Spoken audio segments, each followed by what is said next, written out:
Hello and welcome.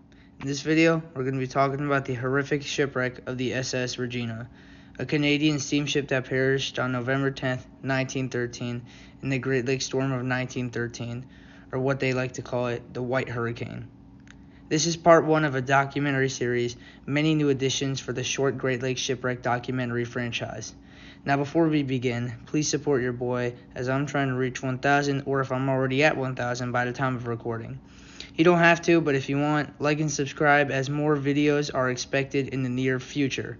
Now no more talking, let's get into it. Now the Regina was most certainly a very young ship at her time, being launched in 1907, where she would take her maiden voyage in that same year. She was built in Dumbarton, Scotland. The order for the Regina was made by the CHF Plummer of Montreal, Canada. Her port of registry was Glasgow, Scotland, and her statistics came in as 249 feet long, a beam of 42 feet, and a depth of 23 feet. She had a gross tonnage of 1,956 tons. She had a mainly uneventful career leading up to 1912, where ownership of the vessel would be transferred to the Canadian Lake Transportation Company, and her port of registry would be changed to Toronto, Canada.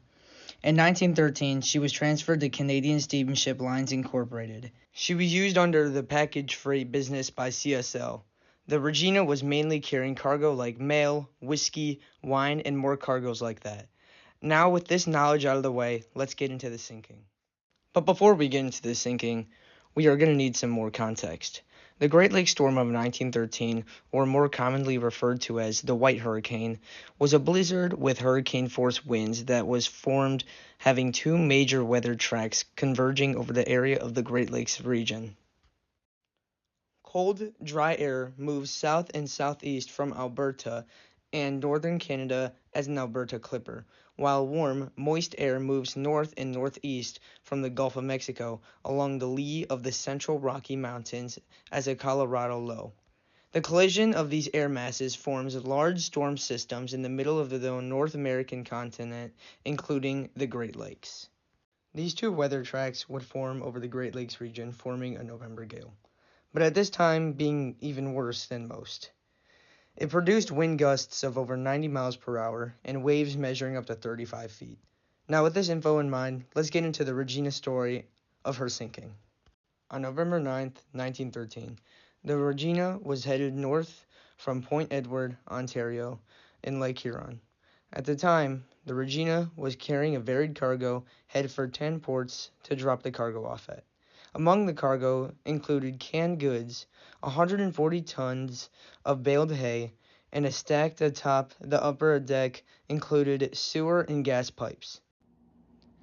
As she sailed through that day and night is when the White Hurricane had begun forming and had struck the Great Lakes at night. Side note, the reason there's not much about her story sailing into the storm is because there's not much known about it, given it was 1913. Now, the Regina had been caught in one of the biggest Great Lakes storms in history, if not the biggest one. The Regina and her crew were taking on 30-foot tall waves, which banged and battered the ship through the night. The captain of the Regina, Edward McConkie, had attempted to sail to port for safety, but that ultimately didn't work, obviously due to how bad the waves in the storm was hitting them. Instead, Edward McConkie decided to anchor the ship approximately 7 miles east of Lexington, Michigan. Edward McConkie had ordered to lower the lifeboats to save the crew and help them escape given they were close to shore. All 20 crew members except for McConkie himself were on the lifeboats of the Regina, but when they launched them, they were battered and thrown around by the waves and the wind.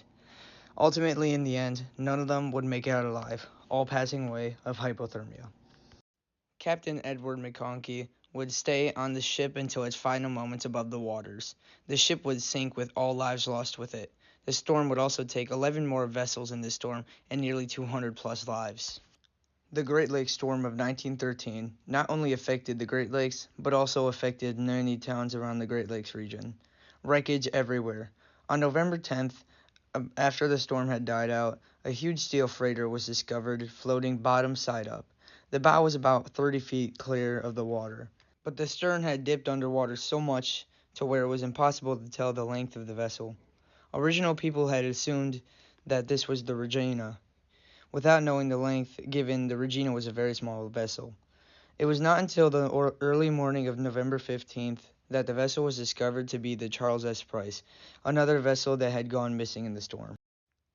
The wreck of the Regina wasn't discovered until 1986 in Lake Huron between Port Sinilac and Lexington, Michigan.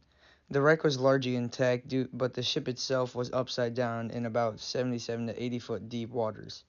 She was discovered by Wayne Brusett, Colette Witherspoon, Gary Benecke, and John Severance. Well, that's all for this short documentary, and I hope you enjoyed. And I'm very hopeful that I can push out more videos like these ones in the near future. I'll see you in the next one.